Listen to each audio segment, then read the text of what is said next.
lengua de palo esta del marxismo estereotipado, etc. Pero lo que se estaba diciendo allí no era marxismo, no era el marxismo estereotipado, no era el discurso tradicional. Eso era todavía más patético en países como, por ejemplo, Checoslovaquia o Polonia, que estaban luchando contra el marxismo impuesto, el estalinismo, con un discurso que de alguna manera todavía quería ser renqueantemente deudor de ese mismo discurso contra el que ellos combatían. Pero en fin, en cualquier caso nosotros dijimos en lengua marxista la mayor cantidad de cosas no marxistas que se pudo.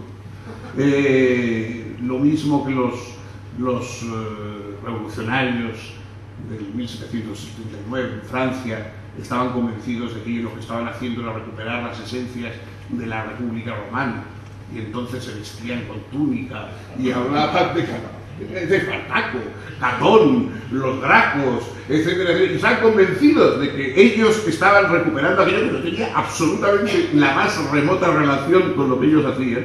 Nosotros, nuestros Espartacos, Gracos, Catones, etcétera, eran los santones del marxismo y los invocábamos sin saber lo que estábamos haciendo. No solamente no tenía nada que ver con eso, sino que iba profundamente en contra de lo que esas dictaduras, esos totalitarismos imponían. Hubo, como siempre, un enorme desperdicio de energía y luego cosas que se consiguieron. Un historiador escocés del siglo XVIII, Ferguson, decía: sin duda son los hombres los que hacen la historia, pero no la historia que quieren hacer. Nosotros hacemos la historia, pero nunca la historia que queremos hacer, no la historia que creemos que estamos haciendo, sino otra. En Mayo Cesarioso salieron probablemente otras cosas. Quizá yo diría porque Mayo no fue tanto la causa como el efecto de un movimiento mundial que estaba ocurriendo en ese momento.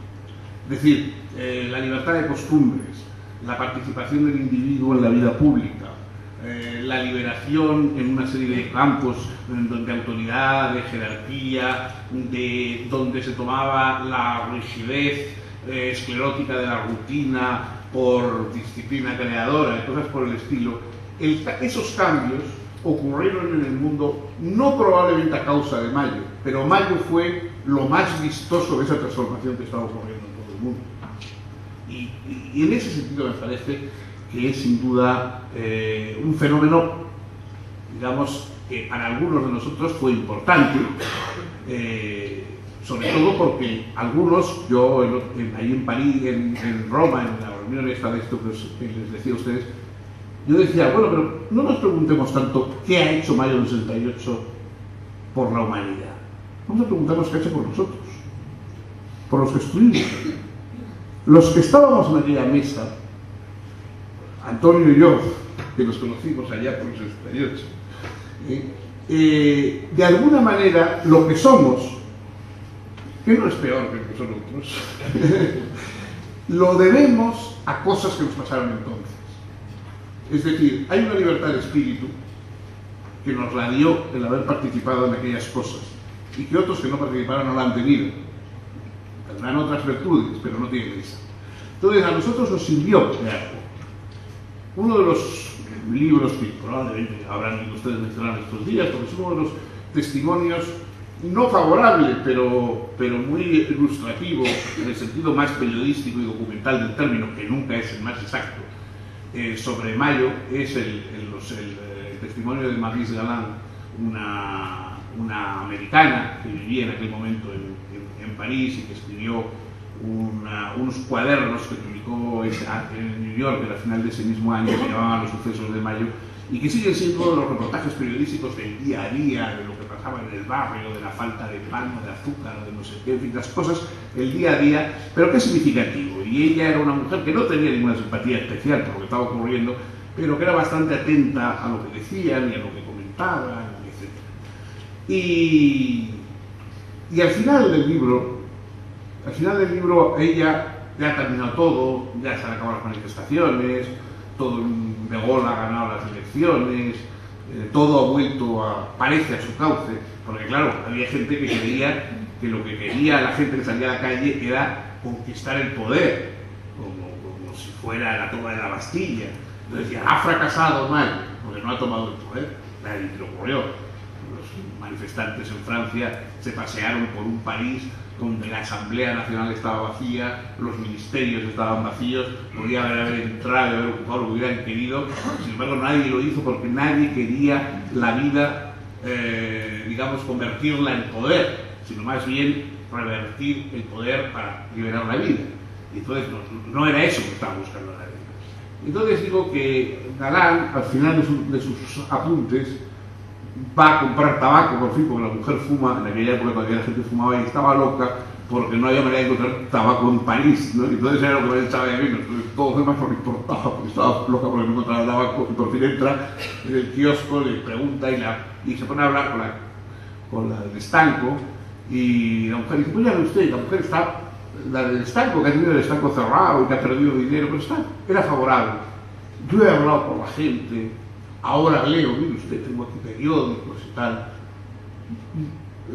La americana, que no entendía muy bien, dijo, pero bueno, ustedes, ¿pero qué cree que quería? ¿Qué trataron de conseguir en mayo? ¿Qué se pretendía conseguir en mayo? Y entonces le dijo a la otra, quelque chose de pop, algo limpio. Algo limpio. Probablemente eso fue la virtud de Mayo, que se quería conseguir algo limpio. También la ingenuidad y el defecto, porque el no darse cuenta de la existencia y la realidad del mal es uno de los problemas de Mayo. En Mayo desapareció el mal. Se consideró que el mal era un prejuicio, que el mal era una invención de los adultos, que el mal era una creación de perversas fuerzas históricas, pero que no existía en realidad. Probablemente saber que existía el mal es la forma de recuperar la parte positiva de Mayo sin perder en una especie de delirio excesivamente idealista. Pero queda esa petición de quelque chose de pop, algo limpio, algo que merezca la pena conservar después de haber luchado por ello, ¿no? Yo creo que eso fue lo que pretendió Mayo y en cierta medida me parece que lo consiguió.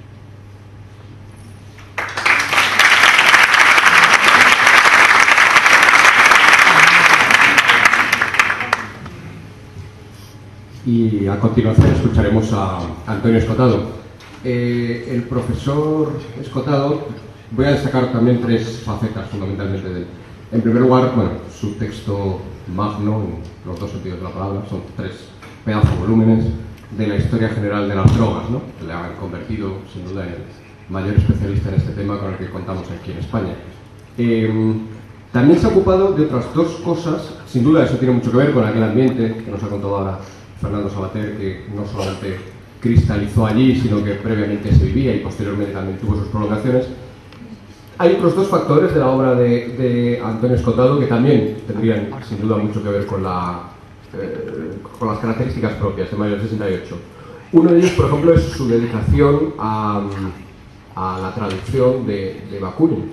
Bakunin es un teórico anarquista y hasta ahora, por lo que hemos visto, si algo nos ha quedado claro en las 2 sesiones previas e incluso en la mitad de la sesión que llevamos hecha hoy, es que Mayo del 68 no era una revolución marxista. Y entonces surge la pregunta, bueno, quizá tenía algo de anárquica, sin duda de anárquica sí, de anarquista también. Anarquista, anárquica, por ejemplo en italiano son palabras que ni siquiera se diferencian. Bueno, ese anhelo de cambiar las cosas, pero no hacerlo tomando el poder, como ha explicado ahora Fernando Savater, sino de otra forma, yo creo que sin duda pueden encontrar algún tipo de vinculación con ese movimiento previo de tipo anarquista, aunque ya ni siquiera osaba ponerse bajo esa etiqueta, era tan anárquico que ni siquiera osaba ponerse bajo ese nombre. Y en segundo lugar, quiero también mencionar la dedicación de Antonio Escotado al tema de los libertinos. La palabra libertino es una palabra que quizá aquí en España, precisamente por esas épocas a las que ha aludido también Fernando Savater, pues todavía nos parece que es, bueno, aquella frase de libertad sí, pero libertinaje no. El libertino sería el del libertinaje, ¿no? Y ese era todo el desarrollo que sobre la idea de libertad durante mucho tiempo llegaba a hacerse en España. Y quizá ha quedado todavía una pátina un tanto negativa de a la noción del libertino. Bueno, en realidad la noción del libertino es una noción con raíces mucho más profundas, ¿no?, de lo que pueda ser esa frasecita de hace algunos años, y tiene sin duda un valor de recuperar, ¿no?, que viene desde la Ilustración francesa y que no es más que esa ética o esa apuesta por la libertad en todas las facetas de la vida, que sin duda también algo tiene que ver con el 68. Bueno, sin más, les dejo con Antonio Escotado, le damos un aplauso previo.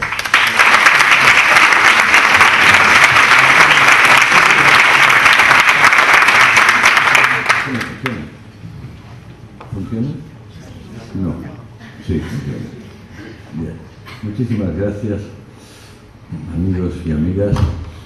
Para mí es una enorme satisfacción porque después de conocer a Fernando, como él ha dicho muy bien, hará ahora unos 40 años, él es bastante más joven que yo,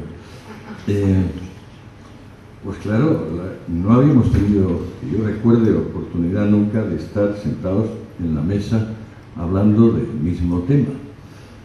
Lo aquí. Yo me vuelvo a sorprender, como siempre, de su capacidad de improvisar. Les confieso que de los españoles vivos, Fernando es la persona a quien más admiro. Luego, respecto del tema, pues claro, Fernando y yo estamos, como quien dice, enfangados en él. O sea, de los pies a la cabeza. No exactamente porque seamos crédulos. No estoy muy de acuerdo con la presentación que ha hecho de mí Miguel Ángel, en la medida en que a mí lo único que me ha apasionado siempre es el esfuerzo del conocimiento. Dentro del conocimiento prefiero, digamos, los que se interesan por la expansión farmacológica de la conciencia y prefiero los que se dedican a la libertad sexual. Pero primero el conocimiento y luego lo otro.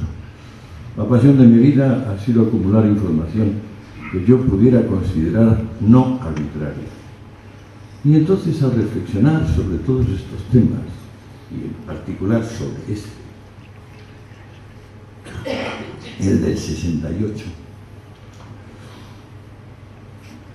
ahora 20 años, yo pensaba que aquello fue una patochada, un ataque de autoimportancia, que no funciona, ¿no?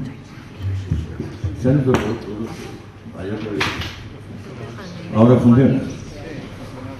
Me parecía una patochada, un ataque de autoimportancia. Cuando Napoleón dijo de la Revolución Francesa que había sido un loco ejercicio de influencia, un loco ejercicio de vanidad, le dije, bueno, pero en este caso es hombre, ¿no? Porque Robespierre, Saint-Just, Marat consiguieron asesinar a muchísima gente. Y aquí, aunque Fernando no lo ha mencionado, yo sí creo que había unos cuantos, por ejemplo, los partidarios de los albanistas, de Enver Hoxha, los de Che Guevara, que eran posiblemente los más numerosos, se lo tomaban muy en serio. Tanto es así que 10 años después, hacia el 78, la desilusión por no haber conseguido montar la guillotina en la plaza que hoy se llama de la Concorde, pero que antes se llamaba la Place de la Révolution, creó las Brigadas Rojas, creó la Baader-Meinhof, estimuló poderosamente la ETA española, en definitiva lanzó la gran oleada de terrorismo, que fue nada más que la decepción de haberse quedado en palabras, de no haber logrado contagiar a las personas de ese ataque de autoimportancia. Anoche, pensando que iba a venir aquí, dije, ¿qué puedo ver? ¿Qué puedo tocar, sentir, oír, que me recuerde aquello, que me ponga allí? Se encendió eureka en mi cabeza una luz y dije, el último vals de Martin Scorsese. La puse y me la vi. Hora y media película. No sé si ustedes la habrán visto. Es la despedida del grupo The Band, que acompañó muchos años a Bob Dylan y que decidieron que si seguían bebiendo la vida de la carretera morirían todos. Luego me he ido enterando que de los 5 de The Band han muerto 3. Eran bastante excesivos, con las drogas, con el sexo y con el rock and roll, como en aquella época. Al ver la película me di cuenta de que todo era hopja, todo era limpio en aquellos 5 hombres. Más guapos, considero imposible. Robbie Robertson, el cantante, compositor y guitarra solista, pues no sé, parecido al David de Miguel Ángel. A los otros 4 de la banda, a las preguntas de Scorsese de por qué tocaban y hacían sus giras, pues porque había unas chicas buenísimas siempre alrededor y porque el espíritu de la música les mandaba a investigar.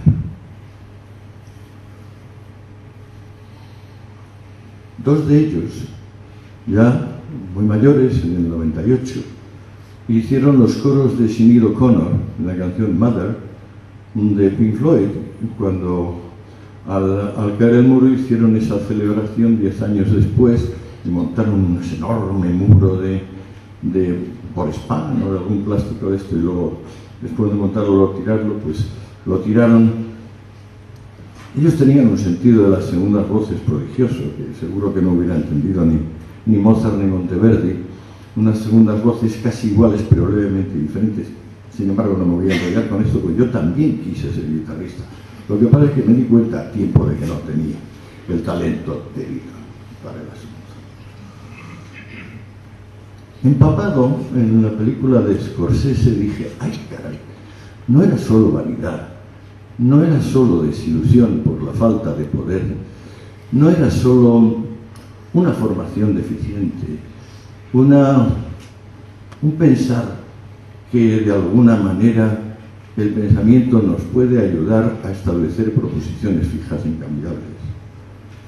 No era eso, también era, como ha dicho Fernando, la limpieza, la belleza, la audacia. Un sentimiento de benevolencia en general, no tanto de querer salvarle la vida, tan odioso ha sido esto de querer salvarle la vida al prójimo a lo largo de la historia humana, tan espantoso. No, era algo así como aplicar directamente la elementalidad que se le ocurrió a Herbert Marcuse, un profesor de la Universidad Americana, que luego rápidamente se difundió en todo el mundo. ¿Cuál es la simplicidad que se le ocurrió a Herbert Marcuse? Primera premisa, evidentemente cierta. La ciencia, en general, y la educación de las personas ha conseguido que por una parte la laboriosidad y por otra parte la eficiencia conviertan en absurda la pobreza. No hace falta pobreza, sobra la pobreza. Con los medios técnicos de que disponemos y la educación que tenemos, en el sentido de ser industriosos y ahorrativos, no hace falta la pobreza. Aceptamos la primera premisa. Segunda premisa de Marcuse, a mi juicio totalmente inaceptable, disparatada y sin embargo la única que entendíamos entonces. Esto nos lo impiden las grandes compañías, la concentración de poder, el capital, el mal. Cualquier línea que se aproxime a lo que decía el profeta Manes, es decir, a que hay un principio bueno, completamente bueno, y hay otro principio malo, completamente malo, y nunca va a poder haber un tercero, nunca va a haber un mediador. Por eso en las grandes cosmogonías maniqueas empiezan estando separados, se tiran 7 creaciones con una especie de pseudomezclas y vuelven a estar separados en la 8ª cosmogonía. Marcuse tenía como segunda premisa aquella, la de que el mundo, no había razón para que hubiera nadie pobre, ya no había ninguna razón, pero había unas gentes empeñadas en que fuesen pobres. Conclusión, hay que hacer una revolución, pero una revolución no autoritaria. Evidentemente no se puede hacer un silogismo correcto si la segunda premisa es incorrecta. Sobre todo si el término medio se utiliza unas veces como plural y otras veces como singular, unas veces como positivo y otras veces como negativo. La diferencia tiene sus límites. En el caso de Marcuse la diferencia tenía unos límites tremendos, pero a nosotros no nos lo parecía. Total, que yo me traduje un libro sobre Marcuse, no 2 libros de Marcuse me traduje, me publiqué mi primer libro sobre Marcuse, si no recuerdo mal, en el 68, y estaba tan convencido. ¿Qué hay de desagradable, aparte de esta segunda premisa tan disparatada, es decir, tan maniquea, de Marcuse? Es que entonces había un personaje que, a mi juicio, ha ido desapareciendo para bien de todos, que es el intelectual. ¿Qué tenemos por intelectual? Pues una persona dedicada al cultivo del conocimiento. No. Un intelectual es un guía laico para gentes que están buscando algún tipo de redentor, salvador. El intelectual es perfecto, porque prácticamente no sabe de nada, pero habla de todo con una inmensa autoridad, la autoridad que le confiere estar en lo cierto. En aquella época, los curas habían venido abajo y se habían alzado los médicos y los intelectuales. Los intelectuales han venido abajo, y ahora fíjense ustedes, por ejemplo, con lo del tabaco, los que siguen en la cúspide son los médicos. Han cambiado la sotana negra por una bata blanca y tan frescos. La humanidad sigue siendo, pues lógicamente, cándida. Mayo está dominado de principio a fin por los intelectuales. Y por el intelectual más ridículo de todos, a quien por lo demás no podemos negar una capacidad literaria excepcional y una capacidad de trabajo excepcional. Me refiero a Jean-Paul Sartre, que es como la médula de nuestros huesos, por lo menos de la de Fernando y la mía. Yo creo que me llegué a saber de memoria párrafos de libros de Sartre, del Ser y la Nada y sobre todo de La Náusea. Luego, pensándolo un poco mejor, los detalles de su vida práctica, imaginándole con aquella señora con moño, la Simone de Beauvoir, ligando a una jovencita un poco demasiado delgadita o un poco demasiado gordita, él en calzoncillos, en un apartamento, pues es mejor pensar en The Band y digamos, en las vertientes Woodstock-Monterrey que en la vertiente Cartier-Latam, insondable de su propia falta de materia. Es como si fuéramos por el cosmos y de repente mirásemos por la aeronave en cualquiera de las direcciones. Todo es infinito, la profundidad es ilimitada. Nos vamos acercando a ese estado donde las cosas que realmente son noticias, es decir, información, paquetes discretos con datos precisos. Hasta entonces los seres humanos preferimos entregarnos a algún tipo de pasión. Que nos gusta esto, que nos disgusta aquello, que vamos a quemar a este y que vamos a subir a los altares al otro.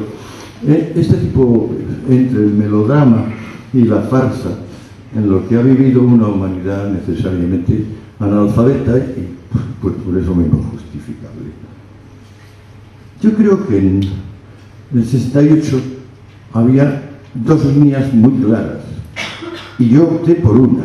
Cuando me fui a Ibiza, prácticamente sola, ya estuve 15 años, pero empezaba a llegar más gente. Digamos, la rama ibicenca era la rama de sexo y rock and roll y mucha droga. La rama francesa era más intelectual, más Jean-Paul Sartre, más Simone de Beauvoir, más académica, más política. La política del 68 en América era: yo sé tomar por saco, yo me voy a mi campo, allá donde me da la gana, vivo con muy poco y les voy a demostrar que puedo aprovechar las fuentes que me ha dado el mundo para tener una vida no de ingenuo salvaje, sino de refinado jabalí, por ejemplo, o de refinado tigre. De modo que entre Monterrey y Nanterre, pues sí, caray, bastante diferencia. Salvo que tanto en Monterrey como en Nanterre, la gente joven y la gente guapa parecía haberse reunido como por un efecto magnético, como le pasan unas limaduras de hierro, si por ahí anda una piedra imán. Ya llevo 17 minutos. Vamos a terminar. ¿Qué es lo que, desde el punto de vista de lo que a mí me parece llamaría conocimiento objetivo o información, hubo en el 68? Tardé mucho en comprenderlo. Cuando me puse a estudiar la crisis de la ciencia dura contemporánea, en un libro que luego publiqué, Caos y Orden, me tomó bastantes años, naturalmente, porque yo en principio soy un lego en todas estas cuestiones, me di cuenta de que la ciencia se había metido en un cierto atolladero de infalibilismo dogmático y autoimportancia a partir del último estallido teórico importante, que fue el Niels Bohr, Heisenberg y la física cuántica. A partir de ahí, la ciencia padeció desde el año 30 o 40 un progresivo ataque de infatuación. Por una parte, demasiado peso público, entre otras cosas había conseguido la bomba atómica y tenía todos los ministerios del interior a su disposición, dándole lo que quisiera, con tal de que hiciera, por ejemplo, tanques movidos por arena, cualquier tipo de virguería de este estilo. En vista de que habían conseguido la bomba, conseguirían también otra cosa. Pues en el 68, mientras por un lado tocaba Jimi Hendrix y por otro lado Cohn-Bendit lanzaba sus soflamas, lo que se estaba haciendo es la verdadera ciencia en nuestro tiempo. Lo que se llama ciencia del caos. Concretamente, la geometría fractal, que es la geometría del mundo real, no la geometría del mundo idealizado de Euclides, sino una representación de la infinitud concreta que representan los riachuelos, las nubes, los riñones, el pelo, las pasiones. Eso, digamos, como forma de organizar el espacio, pero como forma de entender el tiempo, la disipación, el desorden y el orden. A mi juicio, el más poderoso pensador del siglo XX, Ilya Prigogine, el químico, uno de esos raros casos de un hombre que merece el premio Nobel y se lo dan. Bien. Esos, Prigogine, Mandelbrot, todos los teóricos de lo que se llama caos, hicieron su obra precisamente en esa década. Y si nos fijamos, es lo congruente. ¿Qué se entiende por ciencia del caos? Yo creo que en dos proposiciones se puede resumir. Una, no confunda usted con caos aquello que no consigue medir o predecir con sus aparatos actuales de medida. Dos, si la naturaleza no fuese autónoma de alguna medida, autónoma en alguna medida, si la naturaleza estuviese realmente sometida al principio inercial, no estaríamos hablando.